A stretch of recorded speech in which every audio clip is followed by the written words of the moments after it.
boursicote, microtaxe. Un trader achète et revend des matières premières automatiquement plusieurs fois par seconde pour augmenter son prix. Plusieurs microtaxes par seconde.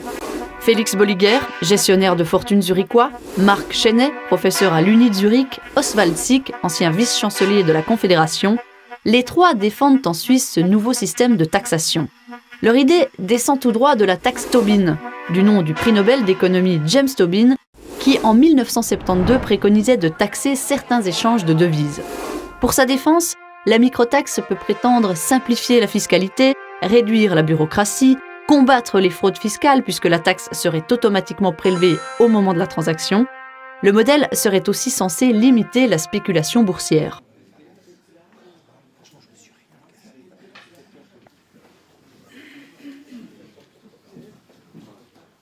Oui, découvrir de nouveaux visages. Je propose que nous fassions un tour de table. Bref, pour que nous puissions savoir qui est là, nous puissions rester en contact. Commençons par à gauche peut-être. Mon nom c'est Oswald Sick, je suis un ancien combattant de l'administration fédérale et aussi un ancien co-initiant du RBI, donc du revenu de base inconditionnel, et maintenant président de l'association Micro-Impôt. Merci. Mon nom est François de Siebenthal, je suis banquier, j'ouvre des banques sans taux d'intérêt dans les pays les plus pauvres. On donne la technologie qui est un mélange de banque Vir et de banque Raiffeisen. Je suis aussi juriste, donc économiste HEC à l'Université de Lausanne, juriste de l'Université de Lausanne. Je travaille pour l'organisation de ATTAC à Zurich. Moi aussi attaché de presse pour l'initiative Monnaie Pleine l'année passée, que j'ai rejoint en février. Jean-Marie Brandt, je suis retraité, j'ai des petits-enfants et la même épouse depuis qu'on s'est mariés, donc on est assez exceptionnel et de plus en plus dans ce monde. Et puis exceptionnel ici aussi parce que j'ai été directeur général de banque, la BCV, et j'ai été aussi chef d'administration cantonale des impôts du canton de Vaud. Et puis à part ça, j'ai fait il y a 4 ans une thèse en théologie chez les protestants, mais j'étais président des catholiques vaudois. Et puis à part ça, ma foi, je crois que je me demande quel rôle je vais jouer dans cette aventure et je me réjouis beaucoup de cette séance, parce qu'elle sera certainement décisive. Voilà, moi je suis Marc Bloch, je viens de la Chaux-de-Fonds, je suis aussi un heureux retraité comme mon voisin de droite. J'ai également la même épouse depuis plus de 35 ans. Nous avons 4 enfants et j'étais propriétaire d'une PME active dans la torréfaction de café. Et si je suis ici, c'est parce que j'ai eu un contact avec M. Chenet et puis qui m'a dit qu'il travaillait sur une réforme fiscale et c'est un sujet qui m'intéresse assez. Alors voilà, je n'ai pas pu venir à la première séance et je suis ravi d'être aujourd'hui parmi vous. Merci. Bertrand Lavanchy, donc moi je vis à Genève et je suis consultant en communication. Et voilà, cette initiative me plaît beaucoup et c'est pour ça que je suis là. J'étais là aussi lors de la première séance. Je me réjouis aussi d'avancer. Voilà. Je m'appelle Gérard Jolimet, je suis néo-retraité, actif. J'ai 3 enfants, famille recomposée, 5 au total. Ma compagne qui s'excuse, elle s'appelle Hélène Gache, elle participe d'habitude de réunions, mais professionnellement elle est prise. Je suis géographe de formation. J'ai par contre fait toute ma vie professionnelle dans le monde informatique. J'avais une société qui comptait à peu près une centaine de personnes que j'ai vendue. Et aujourd'hui, je me réjouis de participer activement à cette initiative, parce que moi j'y crois vraiment beaucoup. Jean-Cédric Michel, je suis avocat à Genève, je suis également blogueur et écrivain. Ça fait longtemps que je commente sur mon blog l'actualité politique et les relations internationales des sujets économiques et cette initiative me plaît particulièrement parce que je suis en parfaite adéquation avec son sens. Comme j'ai dit la dernière fois, les défauts actuels de la fiscalité sont un des moteurs principaux pour mon adhésion au projet, en plus de raisons philosophiques, et ce sont des défauts qu'en tant qu'avocat on constate quotidiennement dans la vie de nos clients. Vladimir Novak, je suis cadre dans une boîte de de sécurité privée. Je suis ici parce que je suis profondément convaincu par cette initiative et je suis fier et content d'être ici, de pouvoir participer au succès futur de l'initiative. Angelica Gross, je suis cofondatrice du Mouvement français pour le revenu de base. J'habite à Paris, je suis venue exprès pour aujourd'hui cette réunion pour écouter M. Chenet, parce que nous trouvons que le financement par paiement électronique, c'est un concept très intéressant pour financer le revenu de base. Et comme il y a notre assemblée générale le week-end prochain, j'aimerais bien référer un petit peu de ce que j'entends aujourd'hui à cette séance. J'ai habité préalablement pendant 16 ans en France, là je suis revenue en Suisse. Et donc je suis très intéressée par le sujet, j'étais invitée par Uwe à venir à cette séance, c'est la deuxième séance mais c'est la première fois que je suis là. Je suis retraitée depuis 2015 et je suis aussi bilingue et je suis traductrice à la retraite. Merci. Nous avons aussi quelques invités. Gabriel Barta, ex-membre du comité d'initiative pour le revenu de base inconditionnel, autrement retraité à midi. Pierre Vaudois, député au Grand Conseil depuis 7 ans. Au Conseil Vaudois. Je suis une enseignante retraitée. Ce qui m'intéresse dans ce sujet très important, c'est quelle image on donne à l'extérieur, quelle image, quel chant, quelle musique. Et j'ai mis des paroles sur un chant qui s'appelle « C'est si simple » et ça commence « C'est si simple de taxer ». Donc, je me réjouis si on a 30 secondes à la fin pour pouvoir prendre connaissance de ça et chanter ensemble. Pourquoi pas? Parce qu'avec ça, on va tout de suite toucher le cœur des gens à l'extérieur. Uwe Burka, j'ai 4 enfants, 5 petits-enfants.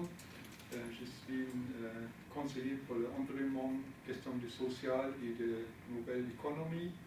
J'ai écrit aussi un livre en allemand, Jeder kann die Zukunft mitgestalten. J'ai quelques exemplaires gratuits avec moi pour qui parlent allemand. Et j'ai vraiment espéré pour aider ce mouvement. Merci. Bonjour tout le monde, je suis Ralph Kundig de Genève, développeur informatique et musicien. Je suis président de bien.ch, le réseau suisse pour le revenu de base, et ancien coordinateur de la campagne romande pour l'initiative fédérale. Et je m'intéresse en particulier pour la microtaxe aussi parce que c'est une source de financement possible pour le revenu de base, en plus de ces autres cas. Félix Bolliger. Je suis tombé sur le système du micro-impôt en 2012. Au début, j'ai cru que c'était une histoire impossible, qu'il fallait avoir une faute de raisonnement. Mais successivement, j'ai constaté qu'il y a énormément de chair à l'os. Je crois que c'est français. Hein. Et toute ma vie, j'ai été dans la vie des finances. Et je suis le praticien, lui le théoricien. Marc, quand il fait ses formules, il voit qu'il y a quelque chose qui cloche. Et moi, quand je regarde les screens, je constate qu'il y a quelque chose qui cloche. Je ne suis pas d'accord avec de tout petits systèmes. Le premier système, c'est le système fiscal. Le deuxième tout petit système, c'est le système financier, avec lequel je ne suis plus d'accord. J'ai tout dit. Merci.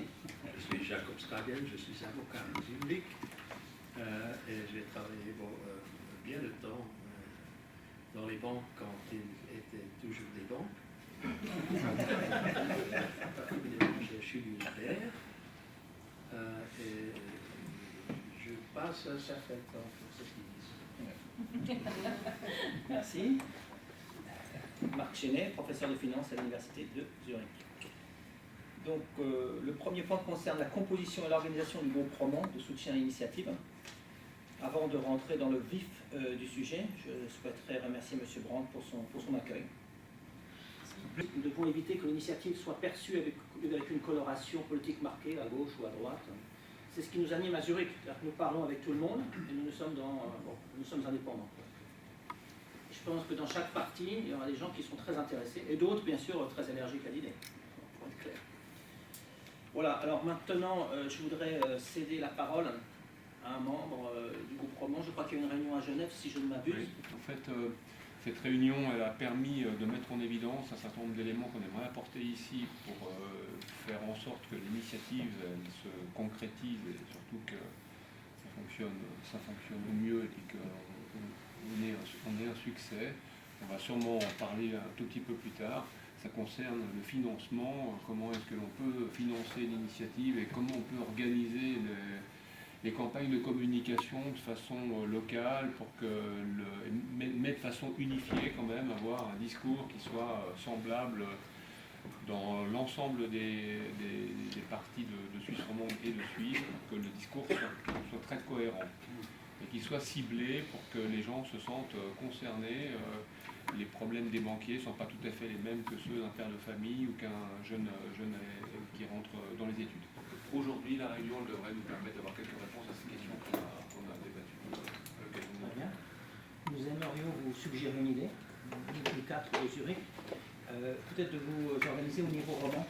Je crois qu'il y a un groupe à Genève qui travaille indépendamment d'un groupe à Lausanne ou à la Chaux-de-Fonds. Parce que nous, en Suisse alémanique, nous allons avoir un seul groupe en fait. Bon, le fait est que nous sommes basés à Zurich, mais à l'avenir, nous serons en contact avec des personnes intéressées à Bâle ou à Berne. Et voilà.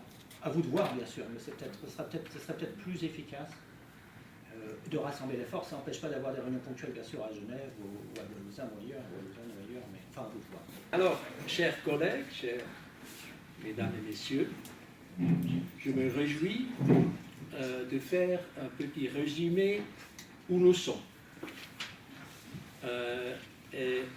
L'idée est de discuter et d'avancer le projet du micro-impôt suisse.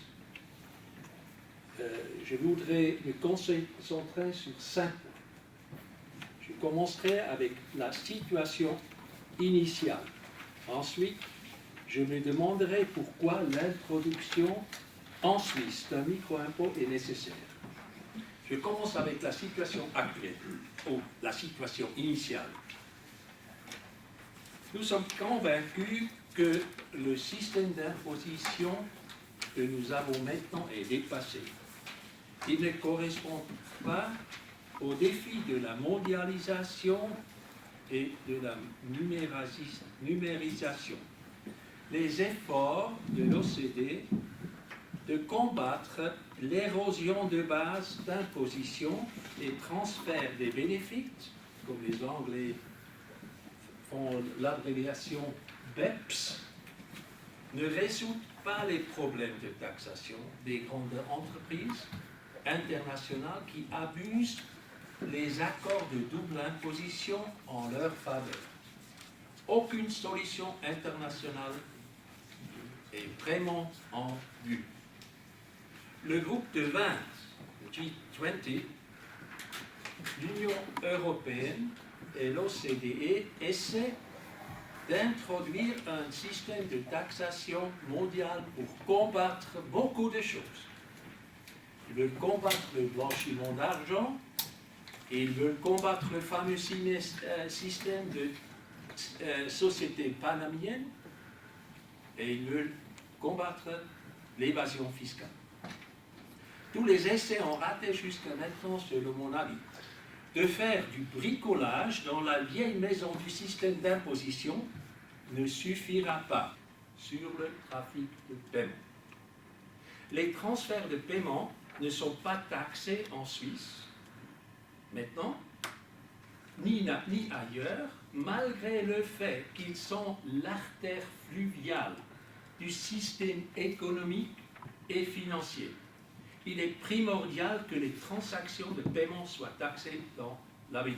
Le système financier sont les paiements de toutes sortes. Dans la vie quotidienne, dans le monde de finance, entre les banques commerciales, dans le monde boursier et autour des paiements de la Banque nationale.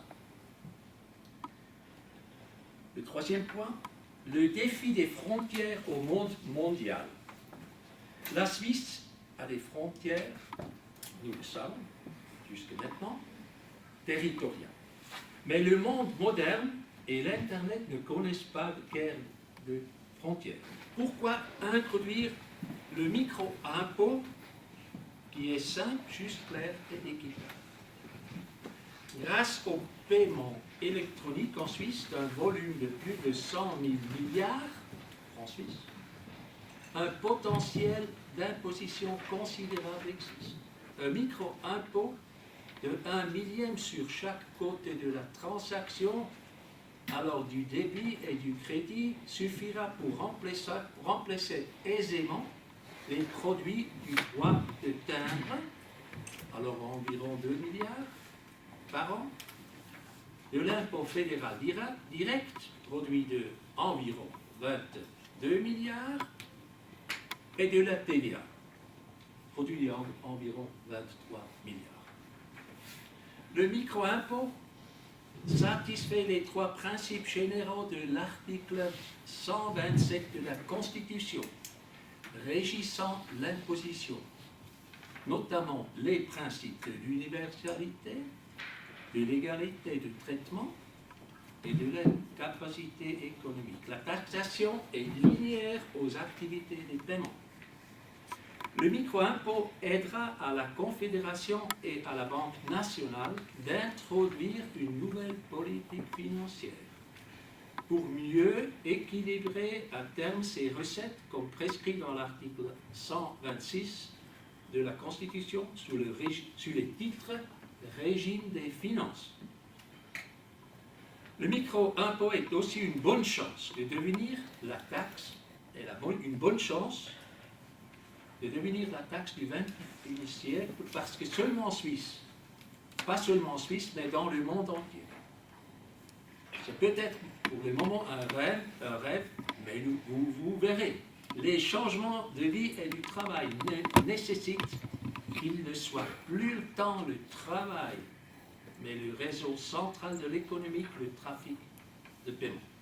Le but et l'espoir est que les autres pays, un grand rêve, répandront l'idée du micro-impôt parce que le micro-impôt a le potentiel de devenir le système fiscal de l'avenir. Mais la réalité nous dit que cela prendra du temps. Peut-être beaucoup de temps. Peut-être trop de temps. Je ne crois pas, mais peut-être. Alors il faut trouver un régime entre le vieux monde et le monde de l'avenir. Commençons en Suisse avec le projet où nous avons le droit précieux de avoir le droit de soumettre des initiatives au niveau de la Constitution. Le micro-impôt n'aura pas de chance sans que les impôts existants soient éliminés. La première question alors est: éliminer les taxes sur quel niveau? Nous sommes d'avis qu'il faut commencer au niveau fédéral. Le fédéralisme est bien implanté toujours en Suisse. Voir tous les cantons et toutes les communes lutter contre l'initiative porterait lourd, et la défaite dans la votation serait certaine. Supprimer aussi les impôts cantonaux nous porterait un autre défi. Les conseillères fiscales et conseillers fiscaux, est-ce qu'il y a un conseiller fiscal ici? Peut-être. Ne perdront pas leur job parce que leur travail principal s'occupe des impôts cantonaux. L'impôt fédéral est un petit travail supplémentaire, négligeable pour eux. La bonne nouvelle, les experts fiscaux seront moins le front sérieux contre l'initiative, ni pour le recueil des signatures, ni dans la votation. La prochaine question qu'il fallait adresser était quel impôt ça abolir sur le niveau fédéral? Alors c'est le point 4. Le droit de timbre sera aboli immédiatement. Les banques seront très réjouissants. C'est possible, ce sont seulement 2 milliards. Et c'est aussi une taxe de transaction qui est limitée se limite au monde boursier. Les consommateurs, et je reviens à la TVA, sont les derniers dans la chaîne des achats et ils supportent les coûts de la TVA. Je ne connais pas une personne, peut-être plus tard aujourd'hui, qui versera une petite larme quand cette taxe compliquée et bureaucratique sera remplacée par le simple et opportun micro-impôt. Peut-être sauf les banques, qui ne sont pas soumises à la TVA et qui sont au centre de la financiarisation où la plupart des paiements est créée. Une autre taxe, la troisième, qu'on pourrait remplacer par le micro-impôt est l'impôt direct au niveau fédéral. Alors l'imposition cantonale et municipale ne sera pas touchée de principe par l'introduction du micro-impôt. Certes, 17% de l'impôt fédéral direct arrive dans les caisses des cantons. Et peut-être même 21,2 après la votation du 19 mai sur la réforme fiscale et le financement de l'ABS. Nous croyons ce petit problème des cantons, elles peuvent gérer elles-mêmes. Maintenant, je reviens sur les points concrets, les principes concrets du micro-impôt. L'initiative réglera le micro-impôt au niveau de la Constitution. Il sera le devoir du Parlement suisse d'établir après les détails maximal de 3 ans après la votation sera oui. Premier point, l'utilisation du produit. Le micro-impôt sera utilisé pour couvrir les besoins financiers de la Confédération. Comme j'ai dit, la mondialisation et la numérisation changeront notre vie de travail et de vivre d'une manière principale. Une nouvelle politique financière et d'imposition sont nécessaires pour notre pays en vue des changements prévisibles qui seront profonds dans le monde du travail et de la finance. Le deuxième point, taux d'imposition. Nous sommes convaincus qu'un taux d'imposition uniforme soit nécessaire. Les expériences avec les différences et différents taux d'imposition de la TVA sont frustrantes. Je ne reviens pas aux détails maintenant, mais nous pouvons discuter ça. Une armée de lobbyistes assiège les membres du Parlement pour atteindre des exceptions à Berne. C'est indigne pour une démocratie. C'est pourquoi nous préférons un seul taux d'imposition. Puis, comment encaisser automatiquement cet impôt? Le micro-impôt sera encaissé en Suisse par les opérateurs de paiement sans espèces. Le micro-impôt est un impôt indirect comme la TVA. Je crois que je dois dire ça, peut-être c'est un peu technique, mais c'est nécessaire. Le micro-impôt sera supporté par le payant et par le bénéficiaire. Mais il sera retenu automatiquement à la source par les opérateurs de paiement, qui sont souvent les banques, mais de tendance en futur aussi d'autres opérateurs de paiement. Ces opérateurs ont l'obligation octroyée par la loi, alors par l'État, de retenir le micro-impôt à la source et ensuite de transférer la taxe à l'administration à Berne. Ils doivent aussi créer et entretenir le logiciel à des cas nécessaires pour retenir l'impôt et de l'envoyer à Berne. La loi sur le micro-impôt réglera les détails, par exemple l'indemnisation des opérateurs de paiement pour leur travail, qui est une sorte de travail gouvernemental délégué à eux par la Confédération. Je reviendrai à cette question dans une petite minute. Puis les espèces. Les espèces sont exclues. Les paiements par espèces ne peuvent pas être inclus parce qu'ils ne sont pas saisissables par un logiciel simple et le micro-impôt doit être simple. Le système de paiement électronique actuel peut aisément être complété pour encaisser cet impôt.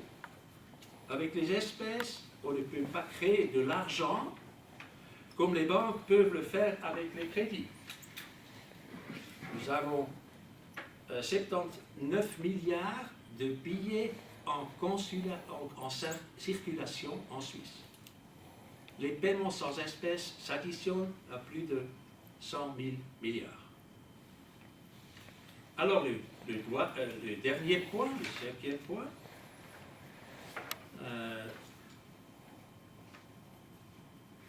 qu'est-ce qui arrive avec des paiements des personnes qui habitent en Suisse à l'étranger? C'était une question à bien discuter. Une personne physique domiciliée maintenant fiscalement en Suisse doit actuellement, selon le principe international déclaré, aussi le revenu créé hors de la Suisse. Un résident suisse continuera à profiter dans l'avenir de notre bonne infrastructure, du stable système politique, de bonnes écoles et universités publiques, d'une sécurité jusqu'à maintenant acceptable et la liberté d'expression. Avec le micro-impôt, le résident ne paiera plus de droit de timbre, plus la TVA et plus l'impôt fédéral direct. Ce sont des atouts énormes. Il est alors conséquent que tous les paiements faits worldwide, comme on dit aujourd'hui, par une personne qui a son domicile fiscal en Suisse, soient soumis au micro-impôt suisse aussi. Les banques à l'étranger n'auront pas la volonté ni le droit d'encaisser le micro-impôt suisse. La solution alors est l'autodéclaration par les contribuables, ce qui n'est pas une affaire difficile comme beaucoup de gens pensent. Il faut simplement additionner les montants de transactions sur l'extrait de compte et d'en prendre le taux d'imposition, par exemple, 1 million. Les mêmes règles s'appliquent pour des personnes juridiques, inclus les groupes suisses internationaux. Il y a ici une exception. Quand, comme nous l'espérons, un État étranger va introduire le micro-impôt qui est équivalent au micro-impôt suisse, un résident suisse ou une société suisse qui font des paiements dans cet État ne seront plus soumises au micro-impôt suisse. Je résume dans 2 ou 3 phrases, j'espère. Le micro-impôt est un impôt simple, clair, juste et moderne et équitable. Le système actuel d'imposition est compliqué, archaïque et démodé. Le micro-impôt est prêt pour être introduit en Suisse. Il sera un atout important pour la Suisse vis-à-vis à l'étranger dans la discussion pour trouver un meilleur système d'imposition. C'est déjà des questions, des remarques, des commentaires. Je peux noter que je me lance. Alors, Je vous remercie pour toutes ces explications. Le premier, c'est la rédaction, la sémantique. C'est extrêmement difficile en termes de technique législative. J'ai peut-être une ou deux petites remarques de forme à ce sujet. Ce qu'on voit entre le projet précédent et celui-ci, c'est qu'au fond, on a maintenant une période de remplacement progressif. Alors peut-être votre idée était de ne pas être trop brutale, on ne peut pas remplacer d'un coup, ou tenter à l'année zéro tous les impôts fédéraux par la microtaxe. Ça aurait au fond fait peur à la fois au Parlement et aux partis, voire à la population. Je me demande s'il ne faut pas introduire un délai. On dit dès que le micro-impôt le permet, peut-être qu'on pourrait dire dans un délai de 3, 4, 5 ans, on a vraiment basculé dans le micro-impôt. Mais ça, ce sont des points qu'on pourra voir. Je suis impressionné par les avancements. Je vous avais dit ma petite réserve philosophique à rester pour les alinéas B et les lettres B et C de l'alinéa 4 dans l'ancien paradigme. Je crois que certaines de mes réticences, la résistance philosophique demeure, mais elle n'est pas réaliste. En réalité, l'aspect pratique, vous l'avez traité et c'est très bien. Ce qu'il faudra faire à l'avenir, et j'en passe maintenant aux tâches qui nous attendent tous autour de cette table, c'est qu'il faudra faire le catalogue de nos arguments et le catalogue des arguments des opposants pour pouvoir les traiter lorsqu'ils nous seront servis. Alors on en connaît certains, vous dites que les banques vont se réjouir de la suppression du droit de timbre. Au fond, le droit de timbre, les banques s'en sont plaints parce que toute l'industrie des fonds de placement est allée à Luxembourg à cause de ça, donc ça nous a fait perdre une manne fiscale considérable. Je ne suis pas sûr que ces fonds de placement reviennent nécessairement si on applique la microtaxe, le micro-impôt sur toutes les transactions, mais peu importe, il faut que nous fassions ce catalogue des arguments en faveur et des arguments contre et que nous tombions d'accord. Il y a aussi une autre... On a tous très envie de lier le micro-impôt à tous les sujets connexes. Ce sont des sujets qui ont trait à la stabilité financière, au capitalisme, au financement du développement durable, au revenu universel. Je crois qu'il ne faut pas tomber dans ce piège. Naturellement, ce sont tous des sujets qui nous tiennent à cœur, donc peut-être pas les mêmes pour chacun d'entre nous, mais ça complique considérablement le tapis et ça permet aux opposants de venir dire, vous voyez, ils ont un agenda, parce que la microtaxe va servir à ça, ou ce qui se passe derrière, c'est ça. Et on peut, dans l'historique des initiatives fédérales, on en a un certain nombre qui ont été rejetés parce qu'on les a accusés d'avoir un agenda caché. Donc ici, il faut, je crois, se concentrer, même si tous ces sujets sont passionnants, sur le fait qu'on remplace simplement un impôt dépassé par un impôt moderne. Et puisque chacun en fait après, au fond, je crois qu'il faut se restreindre, à mon avis, un tout petit peu de le lier. Je donne un exemple, la taxe Tobin, qui était extrêmement intéressante, dont on peut parler des heures, c'était une taxe punitive. Alors si on fait référence à la taxe Tobin, on nous opposera l'argument que nous avons l'intention d'être punitifs, alors que ce n'est pas le cas. On cherche simplement à remplacer une assiette par une autre. Donc voilà. S'agissant de l'idée de convaincre peut-être d'autres États, peut-être que nous convaincrons dans quelques années, 10 ans, 15 ans, les cantons eux-mêmes. Parce que peut-être que les cantons réaliseront l'avantage immense au niveau de la gestion d'une administration fiscale cantonale de pouvoir se fonder sur un impôt logiciel automatique, mais ça c'est de la mesure d'avenir. Donc voilà, il y a toutes sortes de considérations techniques. Quand vous dites que l'autodéclaration qui reste dans l'ancien paradigme est facile, elle l'est probablement pour les entreprises commerciales et pour les particuliers, parce qu'il s'agit d'additionner le montant des transactions pour faire la déclaration du micro-impôt. C'est en tout cas beaucoup moins compliqué qu'une déclaration de TVA et même que la déclaration de l'IFD pour certaines personnes. En revanche, pour les opérateurs financiers qui risquent d'être des gros opposants à l'initiative, c'est pas si simple. Il y a le clearing interbanque, il y a les compensations en fin de journée, il y a toutes sortes d'opérations qui sont extrêmement complexes, qui interviennent au sein des banques ou interbanques, ou avec la Banque nationale, ou avec des instituts comme SIX.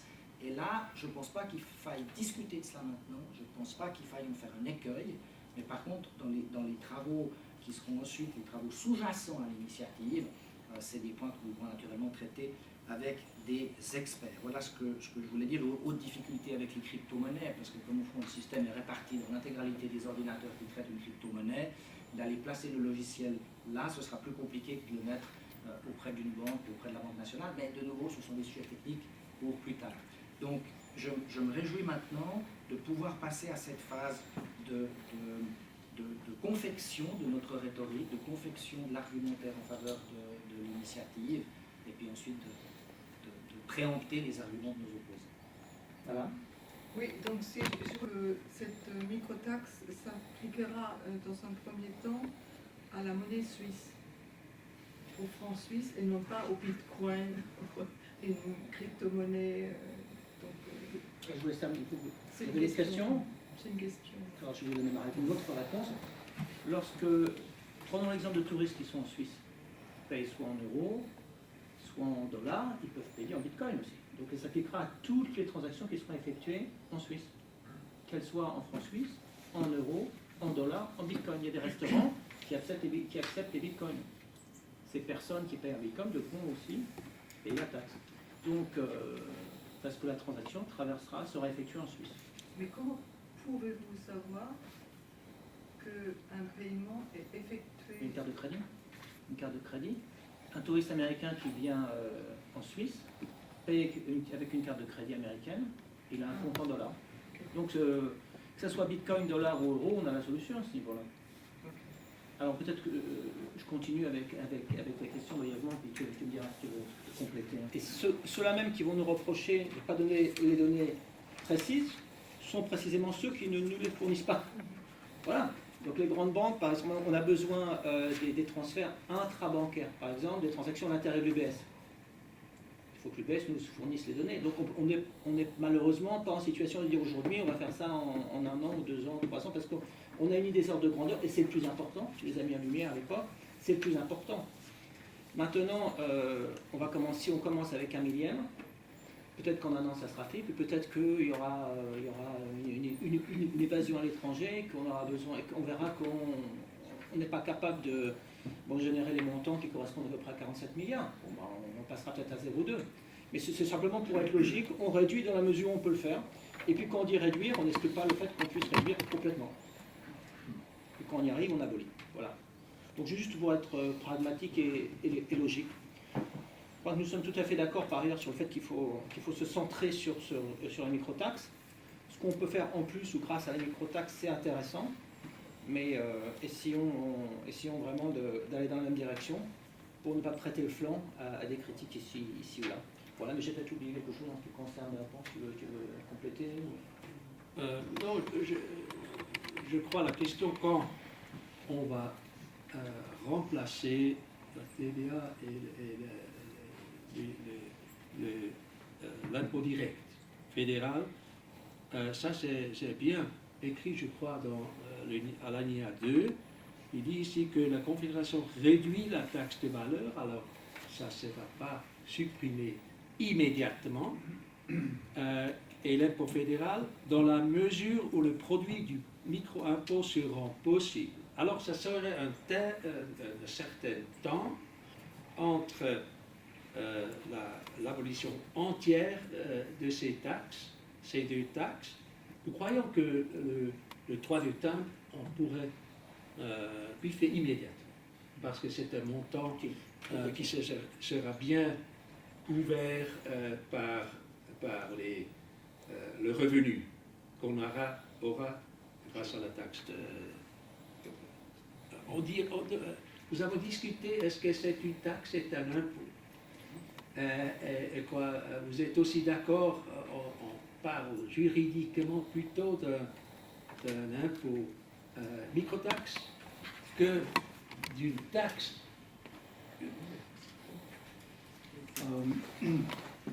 Je n'aimerais pas revenir sur des considérations générales comme la mondialisation, le changement du monde, etc. Je crois qu'on est certainement tous d'accord sur le diagnostic et sur le fait qu'il faut agir.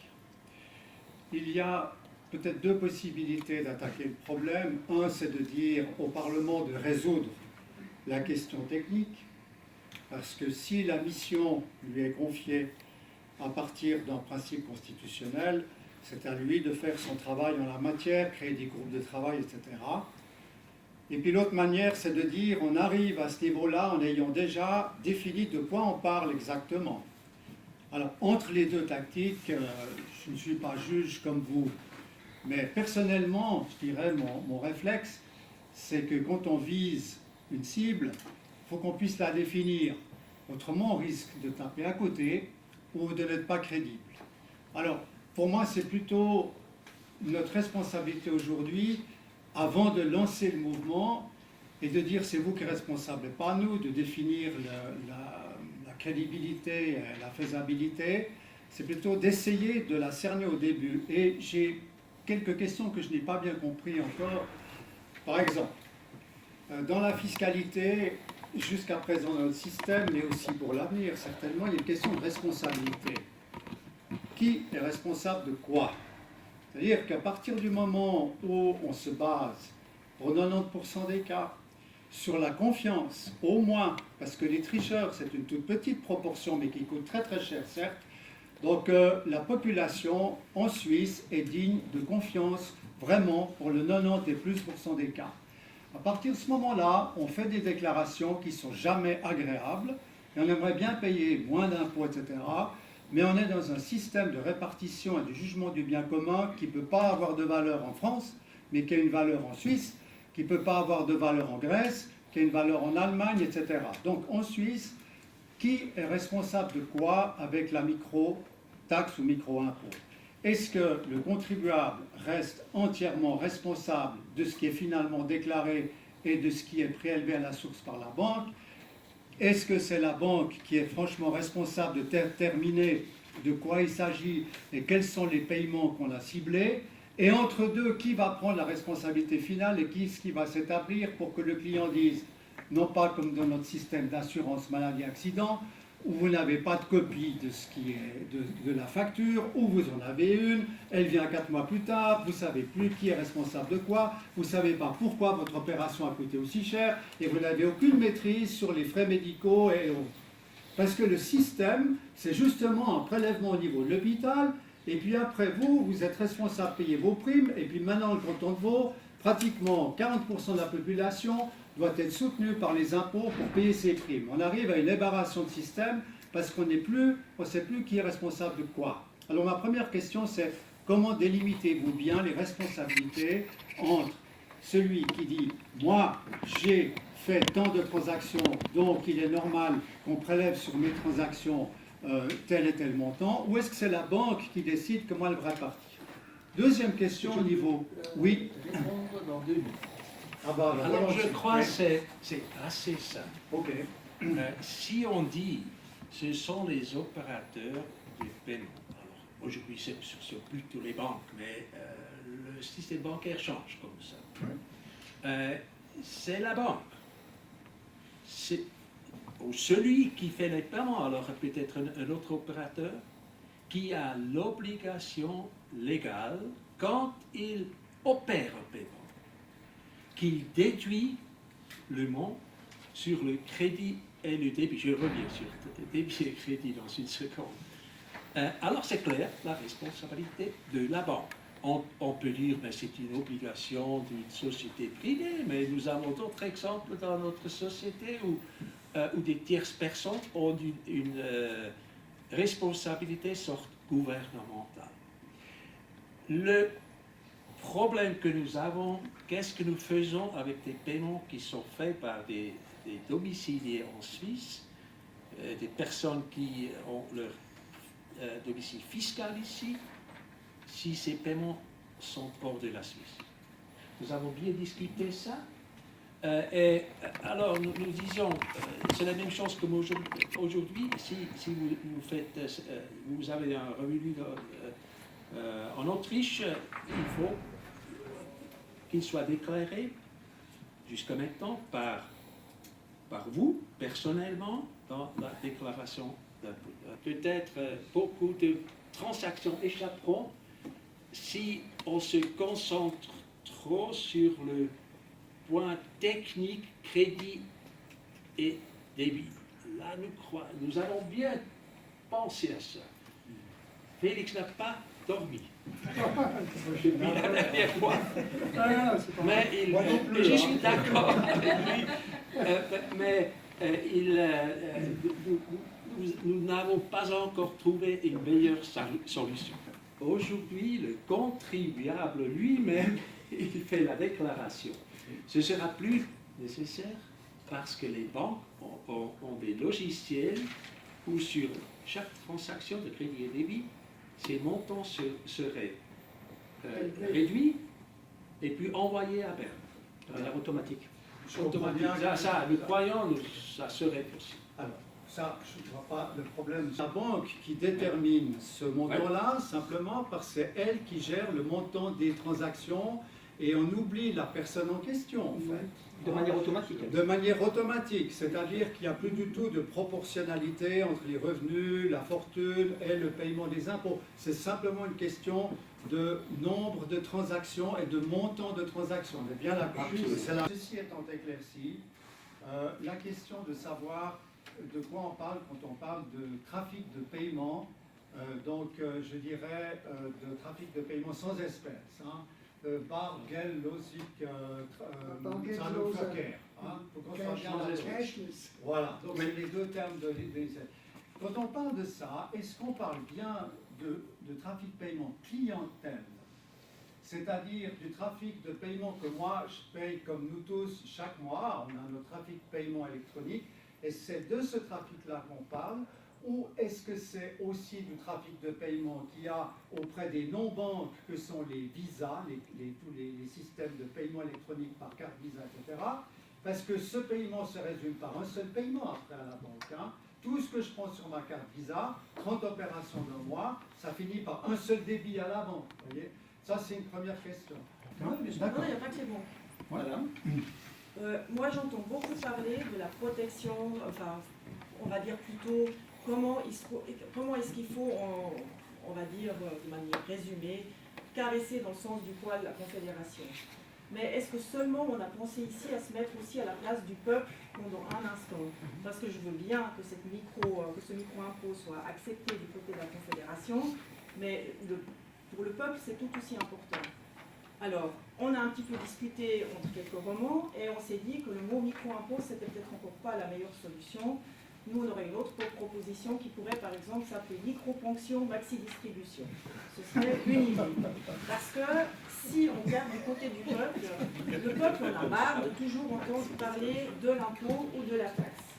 Si on lui donne d'autres termes qui vont lui faire comprendre qu'on est vraiment dans des montants qui sont infiniment petits et qui sera gagnant là derrière et que ça va permettre par la suite une grande distribution, eh bien, ce sera déjà beaucoup plus réjouissant pour lui aussi. Ça, c'était une des choses. Après, l'autre chose, donc je me suis quand même un peu renseignée auprès du groupe Anonymous pour savoir si on pouvait retracer absolument toutes les transactions, même au niveau des spéculations, des crypto-monnaies, les blockchains, tout ce que vous voulez. Absolument tout est traçable. Tout est absolument traçable. Donc, ça signifie que... Merci. Donc, ça signifie en clair... plutôt que de vouloir restreindre les montants, même si actuellement on n'a pas toutes les réponses, parce qu'effectivement on ne peut pas nous les donner, mais je pense que les montants qu'on va avoir derrière vont être énormes. Si on prend toutes les spéculations, mais rendez-vous compte, les produits dérivés, qui a entendu parler des produits dérivés à l'intérieur des banques, c'est les plus gros montants au monde actuellement qui sont en train de transiter.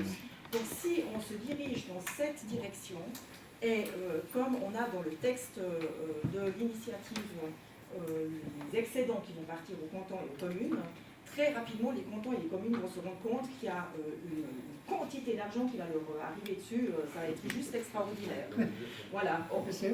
Et puis on peut éliminer les taxes cantonales aussi. Et voilà, et aussi au niveau des communes. Ou ne pas les charger, oui, pardon. Voilà, et puis juste une dernière chose que je voulais encore dire, c'était par rapport à ce que vous aviez dit tout à l'heure.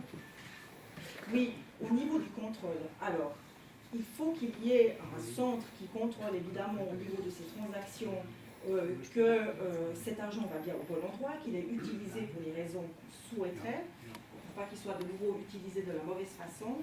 Et là, je pense que c'est bien d'avoir un contrôle qui soit effectué des deux côtés. Un du côté administratif, peut-être une forme de fiscalité qu'on peut imaginer, mais un du côté du peuple aussi. Ça veut dire qu'il y a des représentants du peuple qui vont vérifier que les personnes qui font ce travail le font honnêtement aussi. Être appliqué sur les montants empruntés dans le cadre des opérations avec levier. Parce qu'en fait, on vise un peu ça, finalement. Oui.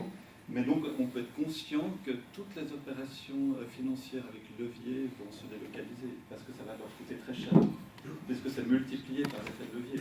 Ah oui, mais parce il y a qu'il y a eu... des effets de levier, excusez-moi, mais qui vont de 1% ou 2%. Oui. Oui, mais le levier, le gouvernement suisse a constaté que les dérivatifs, ça peut devenir dangereux. Alors on a créé la loi de l'infrastructure pour la place financière. Et le gouvernement suisse a dit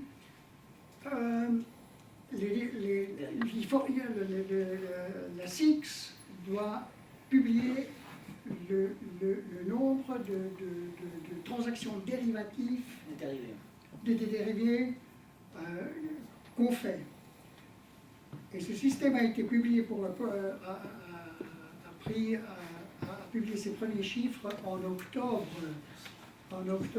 17, et le premier chiffre, Open Positions, qu'ils ont publié était 1,36 million de milliards. Et puis ça a fluctué jusqu'à la fin d'année 17, ça a fluctué entre 500 000 milliards, 900 000 milliards, et à partir de 18, tout d'un coup ça a disparu. Oui. Mais ils sont quelque part, ces chiffres, ils sont quelque part. Je pense qu'on les cache, mais ils ont disparu. C'est la deuxième fois que ça m'arrive.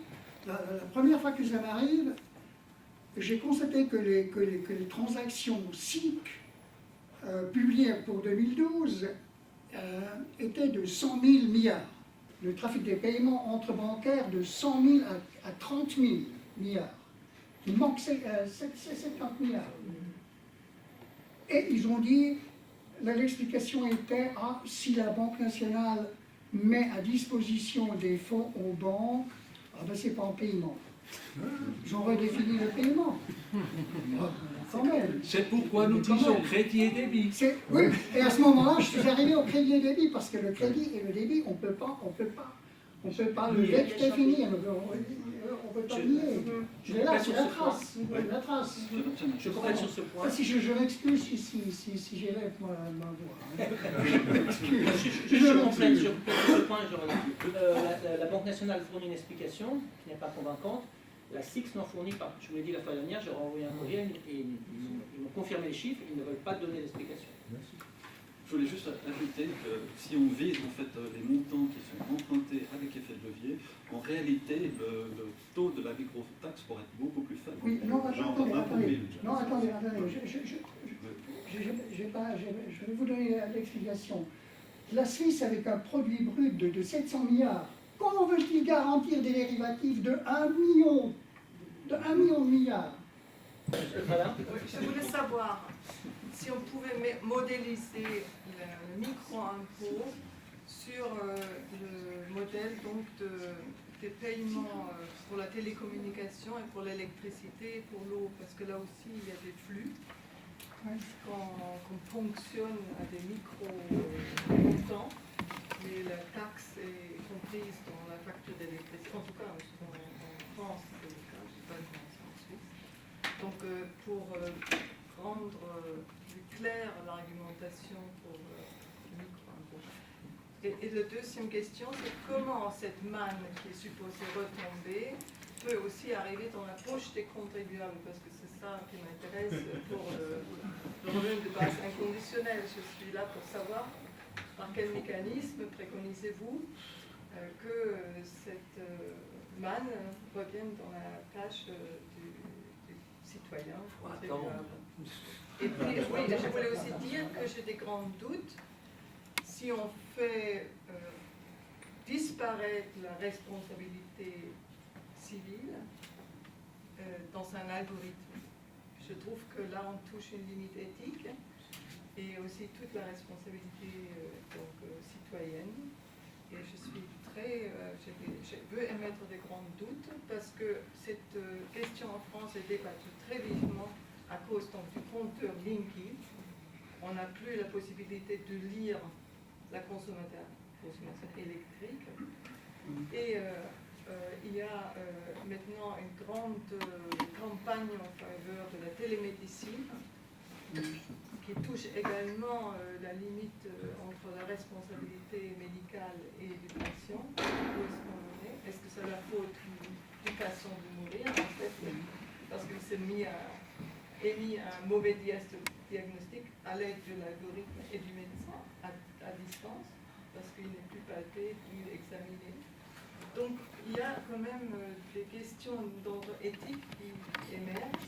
Gérard. Voilà, merci. Je voudrais rebondir sur ce qui a déjà été dit là, sur l'argumentaire. Il y a une série de discussions techniques qui sont extérieures, mais qui démontrent aussi que même si tout le monde est assez positif, ou une vision positive de cette taxe, les visions sont quand même un tout petit peu floues sur qui fait quoi, comment on le fait, de quelle manière ça va procéder, etc. Donc par conséquent, moi je pense qu'il est absolument nécessaire maintenant de fabriquer au minimum un argumentaire qui soit quelque part présentable pour qu'on puisse avoir une base commune, qu'on passe la communication à quelqu'un, la référence à donner, ça pourrait être un site internet.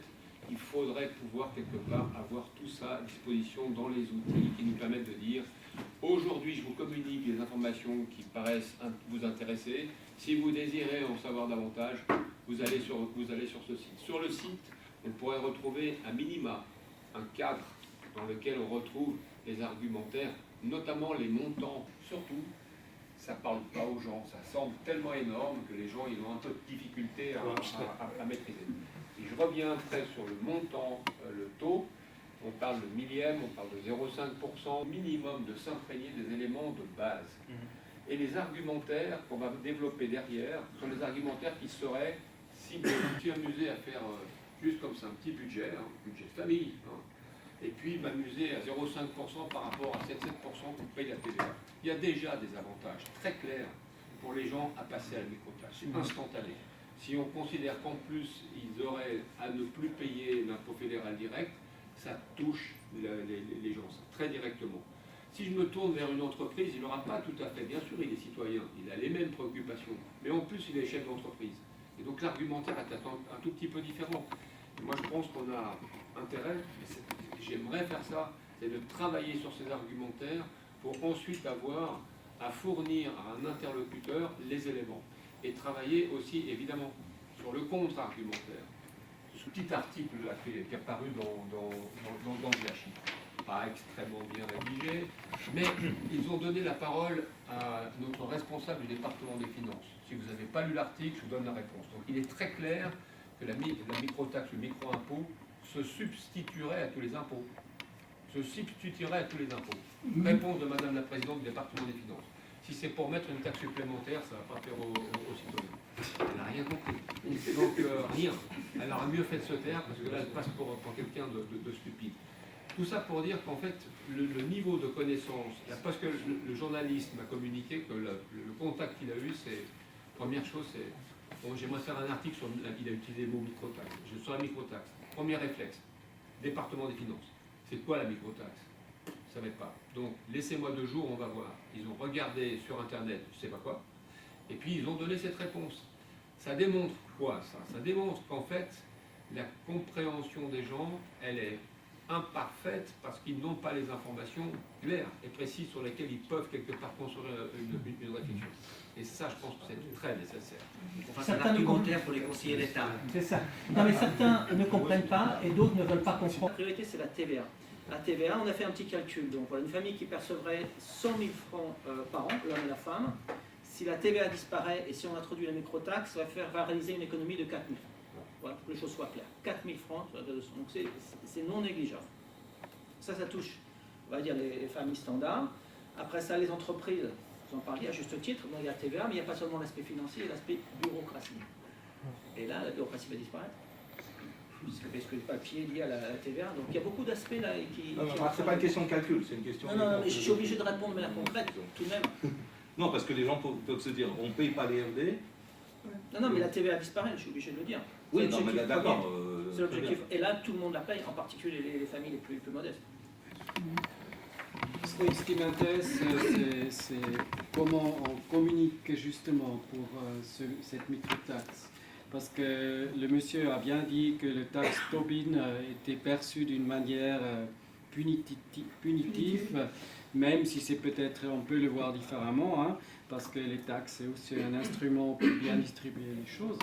Mais si on dit seulement « Ah, c'est un nouveau taxe », ça va...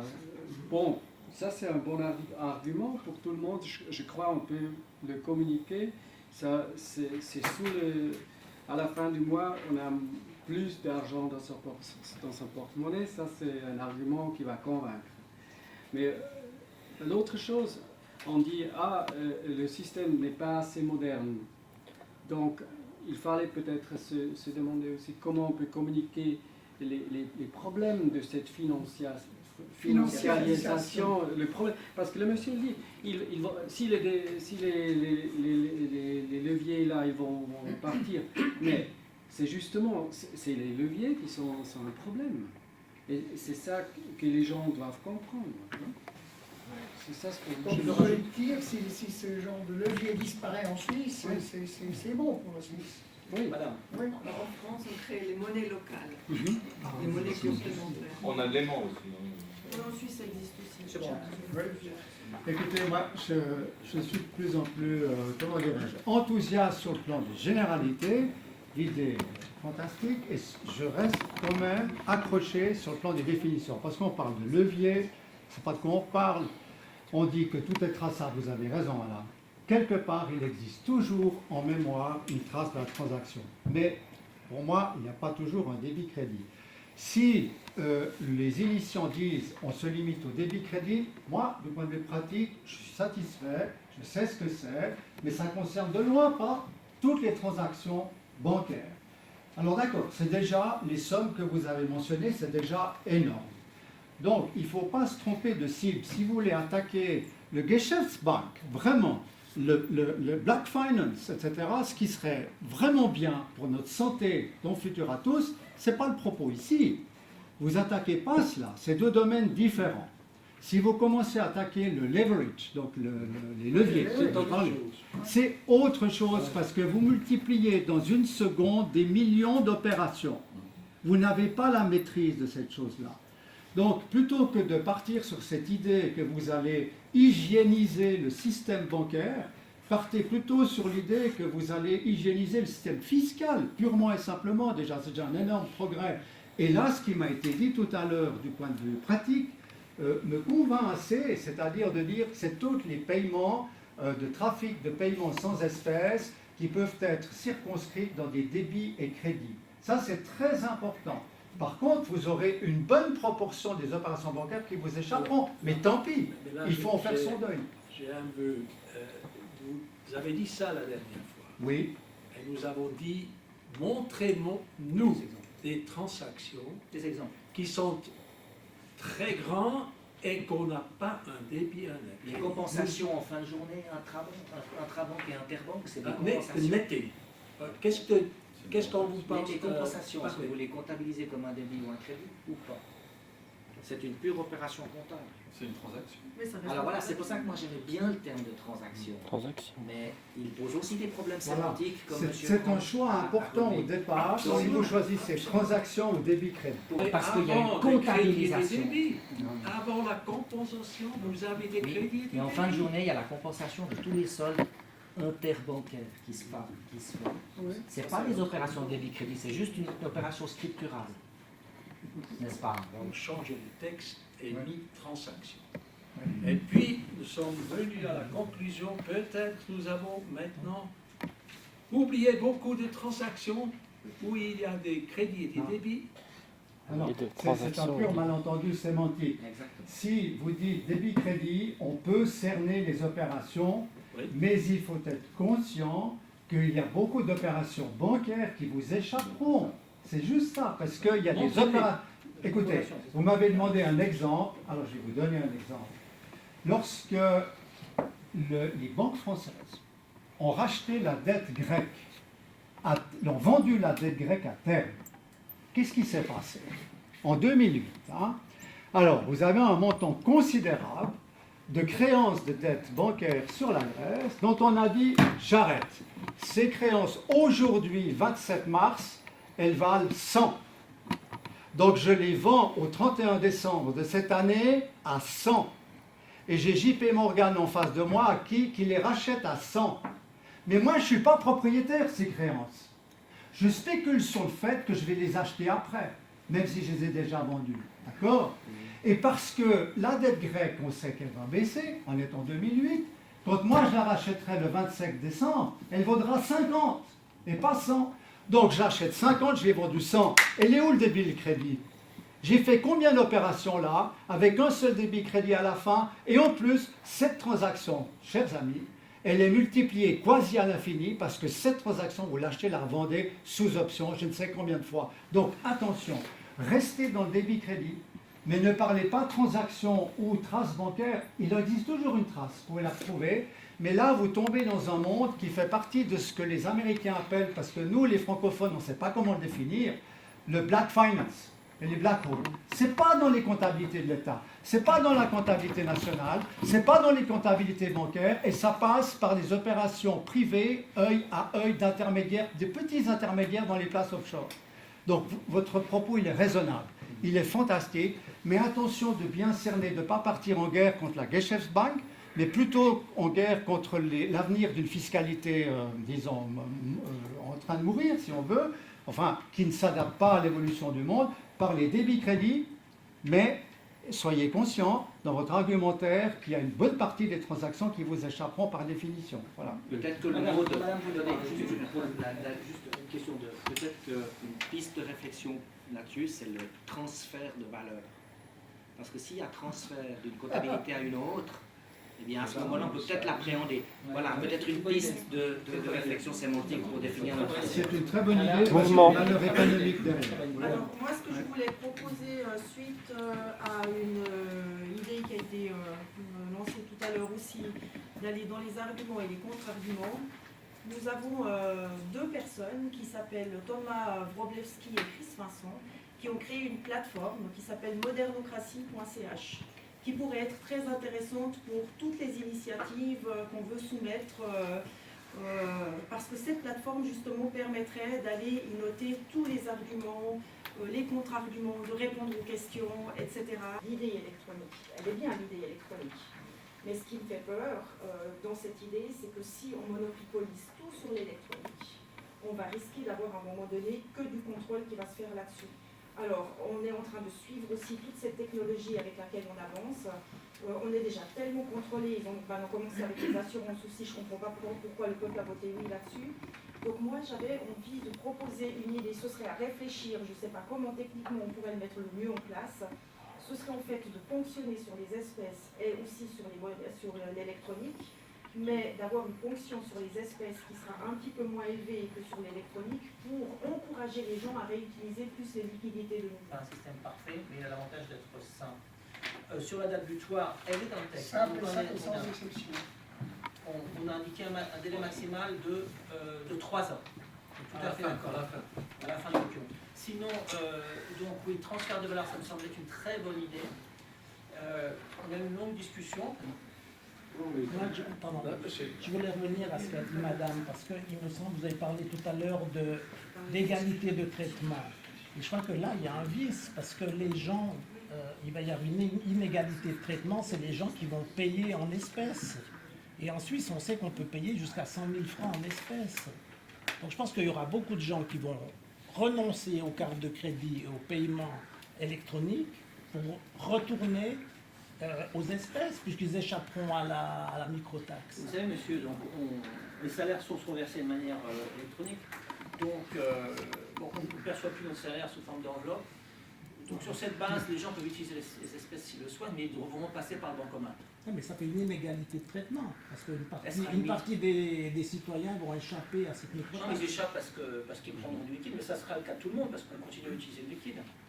Maintenant, si c'est pour économiser 0,2% sur un achat de 37 francs à la Libro, mais après ça, effectivement, ça touche tout de même des volumes bien plus limités que les échanges électroniques. C'est vrai que c'est une dimension, mais je pense qu'on a une réponse parce que les transferts au jour d'aujourd'hui, la grande majorité des transferts se fait de manière électronique. Vous avez raison sur le principe, mais je pense qu'il vaut mieux... C'est un argument, un contre-argument qui va venir. Ah oui, certainement, on l'a entendu déjà. Ah, vous l'avez entendu. Oui, bien régulièrement, merci pour ça, bien régulièrement. Mais il me semble que c'est un argument qui n'est pas très fort parce que personne n'a envie de se promener à Genève ou à Zurich avec 4 000 francs dans la poche. Et les espèces ont un autre problème. Le danger est qu'en Europe, les espèces seront abolir. Oui, en Europe, mais pas en Suisse. Oui, oui. On a Et la imprimé les billets de 1000 la francs. question est-ce que c'est bien pour la Suisse si nous exclure les espèces dans cet impôt? Est-ce que la pression de l'étranger va accroître ou pas? C'est une question intéressante. Je pense que pour moi, personnellement, et peut-être pour d'autres aussi, le fait de chasser en partie au moins la finance casino, c'est une bonne chose. Mais ce sera, à mon sens, pas notre argument principal, mais notre argument principal devra être au niveau pratique des impôts et que c'est une meilleure solution. Jean-Cédric, vous dites transfert de valeur. Ma réaction est très bien. Mais de quelle valeur? Alors si vous changez des immeubles, si je vous donne mon immeuble et vous me donnez Valeur votre, monétaire. est-ce que ça va pas, hein? Une valeur monétaire, parce que si on Valeur commence à vouloir monétaire. taxer par exemple un échange de titres, Très bien. là on sort de la cible à mon avis. Ensuite j'échange ma voiture contre un tableau, c'est des échanges de valeur. Donc il ne faut pas qu'on aille in, il faut qu'on reste sur la monétaire, mais on peut affiner la définition. On dit, voilà, nous on paie la microtaxe, et le directeur de l'UBS ou le directeur du Crédit Suisse, lui reçoit une grande quantité d'actions de stock options, ne paye pas la microtaxe, ce n'est pas correct. Mais non, l'émission des... Mais avec ça, on est couvert. On est couvert. Oui, non, mais attendez, si vous échangez deux actions... Là, il n'y a pas d'échange, c'est mon exemple, il n'y a pas d'échange, c'est un salaire, c'est une rémunération. Sur du monétaire, vous pouvez faire la fonction par le logiciel. Il prend le micro-montant, il le verse sur un compte qui va faire devenir l'administration fiscale. Sur une action qui est un titre, qui n'a pas de valeur, aujourd'hui électronique, mais ça n'a pas de valeur. Là, vous êtes obligé d'aller chercher l'argent ailleurs. Et là, vous avez une grosse difficulté mécanique. Donc, je pense qu'il faut qu'on revienne là-dessus. La base de l'initiative, c'est les transferts de monnaie. Alors, M. Brandt a eu raison de soulever, au fond, la difficulté de la définition. Travaillons dessus, mais je ne pense pas qu'on puisse commencer à taxer des transferts de valeurs qui ne sont pas dites monétaires au sens de la convention. Mais les grandes actions, les actions des grandes sociétés sont tellement liquides que c'est quasiment une devise. Mais bon, c'est un débat. Ça devient très compliqué. Il faudrait discuter ça, mais je ne voudrais pas aller trop dans des points seulement techniques. Mais c'est un point très simple. Nous avons un quart d'heure environ. Il faudra que nous nous mettions d'accord pour la prochaine réunion. Il ne faut pas oublier. Oui, monsieur. Donc, par rapport à cette question-là, après, pourquoi on ne dit pas transaction, et transfert de valeur, ou débit, ou crédit? Et après, ma question, c'est savoir, moi j'ai un don, j'ai un château, et je vais le donner à mes enfants.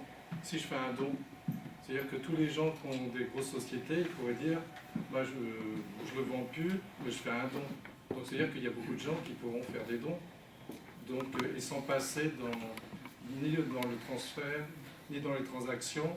Donc et je pense qu'il faut marquer des ou des dons aussi. Parce que est-ce que le don, pourquoi une multinationale de Google, il dit, moi maintenant, je fais des dons, je donne ça à ma belle-sœur, je donne ça à mon beau-frère, je donne ça... Si on fait des dons, c'est-à-dire que ça ne passe plus dans les transactions de valeur, je pense que c'est des ou qu'il faut faire. Imagine si tu es dans une famille comme la famille Rothschild, je fais exprès maintenant. Hein. Ils ont un château, je veux dire, jamais ils feront un don. Même entre eux, ils arrivent encore à se vendre des choses. Parce que faire un don du château, t'imagines, ça veut dire qu'il va complètement refuser de recevoir sa fortune. Mais jamais de la vie, il ferait ça juste pour 0,1 de microtaxe. Je pense que c'est des produits qui ont une élasticité forte. C'est-à-dire que si une banque suisse les propose, c'est fort probable qu'il ne trouvera plus des clients, et puis après, ces produits vont s'effondrer en Suisse. Donc, je pense qu'il faut peut-être être prudent si on veut, juste pour voir la taxation par rapport à ces produits qui vont probablement s'effondrer. Quels produits?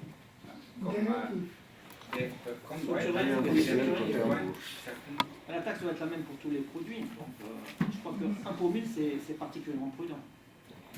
Non, mais non, c'est au sujet du changement dynamique, c'est-à-dire si on impose, on en aura moins, et de moins en moins en moins en moins. On prend le cas des transactions à haute fréquence. 1 pour 1000 pour nous, c'est presque rien. À haute fréquence, c'est beaucoup. Voilà. Donc, ça aura tout, même si on parle des taxes, ça aura des effets sur le monde financier. si les transactions à haute fréquence vont à l'étranger, moi je trouve que c'est bien, chacun son point de vue là. Mais ça aura des effets. Ça aura des effets sur le monde de la finance, parce qu'elles deviendront moins rentables, ces opérations, beaucoup moins. Mais s'il reste, c'est bien aussi. Non, mais je veux faire une remarque générale. Si vous faites, j'invente, si vous faites 1 million de milliards de dérivés, ah ben, c'est préférable de faire ça en Suisse plutôt qu'en Moscou. Parce que ici on a un système de justice et un système bancaire qui est beaucoup plus stable. Donc, beaucoup de hedge funds pour 1 pour 1000, très probablement, ils vont pas déménager. Il n'y en a pas beaucoup à Moscou, je pense. Par contre, à Moscou, vous n'en trouvez pas beaucoup. Par contre, dans les Caraïbes, oui. Et ils se débrouillent pas trop mal pour l'instant. Oui, mais... Légalement dans les Caraïbes, bien sûr que leurs bureaux seront à Connecticut, à Londres, à Genève pour quelques-uns. Enregistrés aux Caraïbes. Aux intérêts négatifs des banques, et puis par rapport à la gestion de tenue des comptes. Si on introduit un micro-impôt de ce type, est-ce qu'ils ne vont pas commencer à dire oui, mais alors on a besoin d'acheter un nouveau logiciel, c'est extrêmement compliqué, et ça va coûter, voilà, la gestion, ça ne va plus être 5 francs, et les intérêts négatifs, ils vont encore baisser, donc déjà il y a ce gros problème. Comment vont réagir les partenaires économiques, les banques notamment? Ah, mais c'est prévu que les opérateurs sont indemnisés. Oui, mais je veux dire, là on dit, oui d'accord, mais en ce moment on prélève par exemple les grands fonds, n'est-ce pas, par exemple FPP, etc., ils brassent des milliards, et maintenant donc ils sont obligés de payer des intérêts négatifs. Alors si on introduit un micro-impôt, est-ce qu'on ne va pas pouvoir remplacer justement, est-ce que ça ne va pas être un point positif pour le monde de la finance? On peut dire à ce moment-là, vous n'avez plus besoin de prélever des impôts. Moi je constate un petit peu qu'on s'égare, qu'il y a des points très intéressants qui ont été soulevés, notamment par M. Brandt et mes 2 collègues à droite. Je crois que c'est sur ça qu'il faut se focaliser, c'est-à-dire clairement d'établir une stratégie par rapport aux arguments, se faire un panel et aller de l'avant. Maintenant ces histoires de dons, moi je suis désolé de le dire, mais ça va. Nous, on n'est pas en train de faire des transactions de château ou quoi que ce soit, donc laissons les 0,0001% entre eux. Je veux dire, il y a une taxe sur des transactions financières, il faut trouver un terme juridique qui convainc tout le monde, et ça, c'est le but principal. Après, tout ça, c'est vraiment que des détails. Et qui a lancé une pétition nationale en France pour la microtaxe.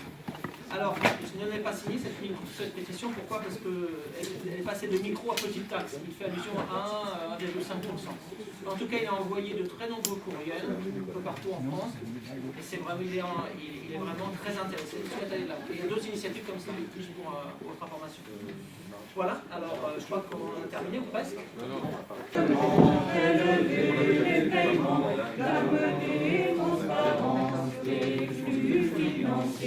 Abolir la TVA et l'impôt fédéral, des micro-pensions pour macro-distribution, pension de 0,0%. Et chantons en chœur la simplicité d'un impôt visant les trafics paiements. Et chantons en chœur la simplicité d'un impôt visant les trafics paiements.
depuis des années, on est condamné à l'austérité à cause du montant assez faramineux de la dette publique, qui nous condamne à ce qu'on voit au quotidien, c'est-à-dire des augmentations d'impôts, de taxes, de TVA, et en parallèle des baisses de prestations sociales avec des médicaments qui sont de moins en moins remboursés, des indemnisations chômage qui sont de moins en moins efficaces, de moins en moins longues. Il serait donc intéressant d'analyser un petit peu comment la dette s'est formée. Et justement, en voulant analyser tout ça, je me suis penché sur quelques rapports parlementaires que je vais développer après, et vous allez voir, c'est plutôt intéressant. Alors, premier élément, les intérêts de la dette. C'est un sujet qui a été déjà assez largement traité sur le net, mais là, ce qui est intéressant, c'est de voir que dans un rapport parlementaire qui date de juillet 2016, l'administration publique explique que la raison principale du montant de la dette, c'est justement les intérêts. Parce qu'il faut savoir qu'il y a encore une quarantaine d'années, la France empruntait quasiment à taux zéro auprès de la Banque de France. Et puis subitement, ça a changé et on s'est mis à emprunter avec des taux d'intérêt beaucoup plus élevés sur les marchés financiers. Et donc, ça a un coût faramineux. Aujourd'hui, on en est rendu, d'après les chiffres du rapport, à en gros presque 600 milliards de dettes uniquement dues au montant des intérêts. Alors 600 milliards, c'est énorme. C'est 30% de la dette, un tiers. C'est colossal. Il faut savoir qu'à l'époque où ce système, où le recours au marché financier a été mis en place, ce système était, contesté même par de très hauts responsables dans l'administration publique.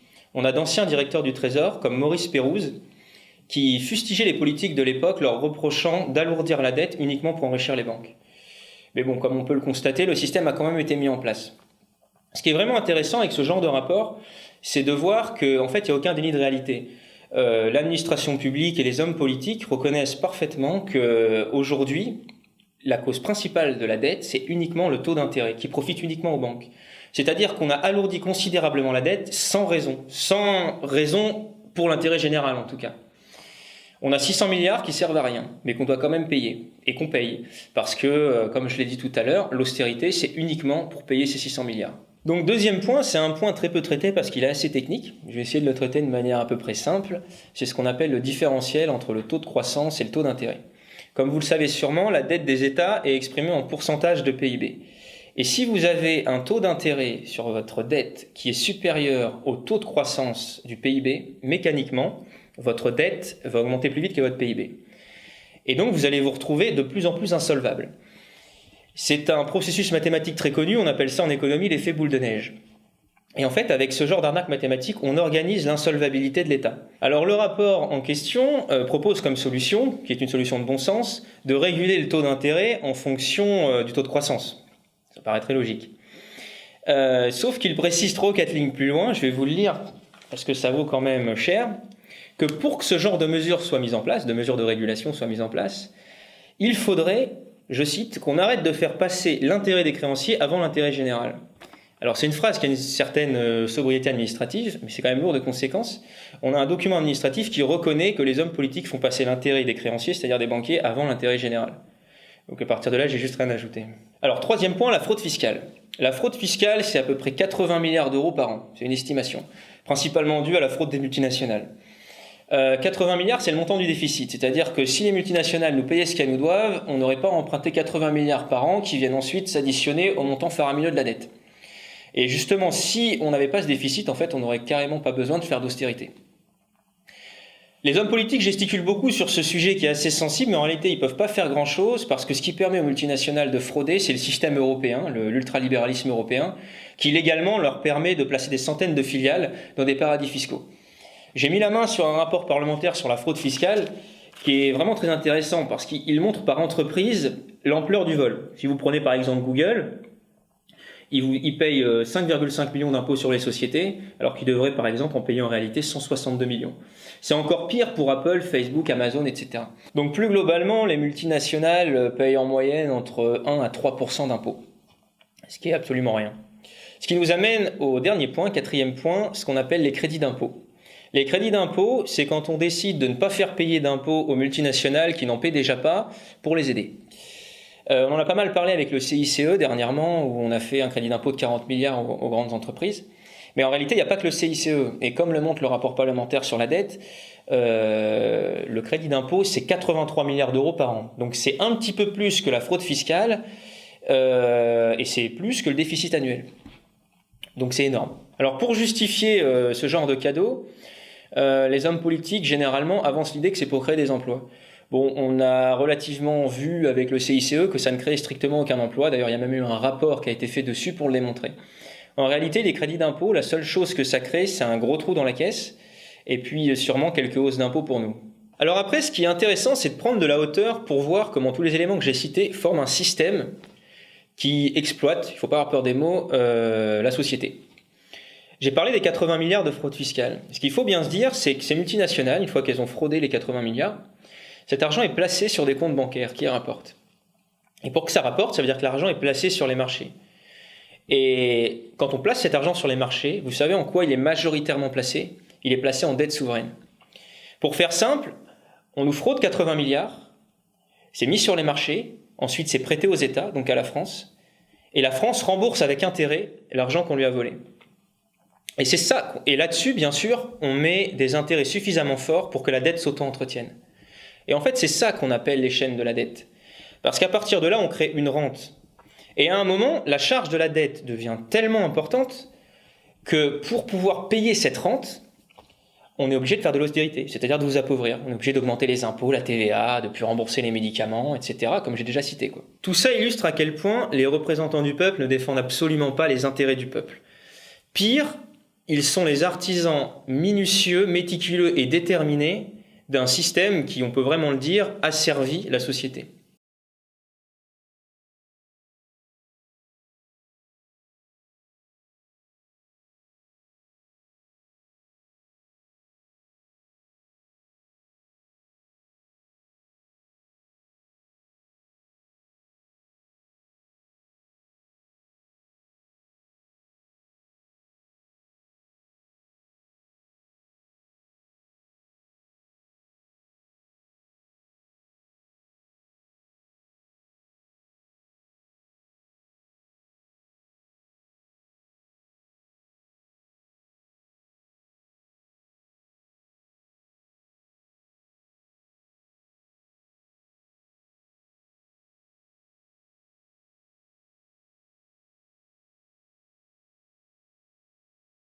Taux d'intérêt. Et actuellement, on est assis sur un volcan parce que le monde entier se rend compte qu'il y a un problème systémique sur les monnaies. Ça peut exploser à tout moment parce qu'on a créé beaucoup trop de masse monétaire du néant.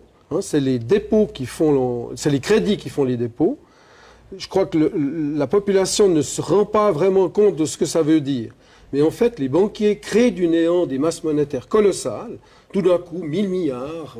Sarkozy sort à l'époque, Fillon disait il n'y a plus d'argent dans le système monétaire, la banque est en faillite. Les banquiers sont venus pleurer parce qu'ils avaient des problèmes. On leur a trouvé 1500 milliards. Et en fait, c'est de l'argent créé du néant.